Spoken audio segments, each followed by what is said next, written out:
নমস্কার সবাইকে, কেমন আছো তোমরা? চার বোনের ঘরকন্যা চ্যানেলে তোমাদের স্বাগত। আজকে জামাই ষষ্ঠী স্পেশাল ব্লগটা এখান থেকে স্টার্ট করলাম। একটু পাতলা করে মটনের ঝোল করলাম। ছেলে একটু পাতলা ঝোল খেতে ভালোবাসে, তাও বিকেলবেলা একটু ঘুরতে গেলাম দিদিদের সাথে নিয়ে। চলো একটু ঘুরে আসি, কি করব, চলো জুডিও থেকে কিছু কেনাকাটা করি ছেলে মেয়েদের জন্য। তো ওরা কেনাকাটা করছে, আমি তার মধ্যে একটু ঢং করে নিলাম।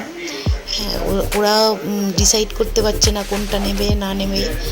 হ্যাঁ, আমি বললাম দুটোর মধ্যে একটা চুজ কর। হ্যাঁ, আর তার মধ্যে মাঝে মাঝে আমি একটু করে ঢং করে নিচ্ছি। এই দেখো শেষদি, এই যে আমার মেজদি বলছে ইডলি খাবো, ধোসা খাবো, কি খাবো নিজেই বুঝতে পারছে না। ইনিও বলছে ইডলি খাবো, ধোসা খাবো।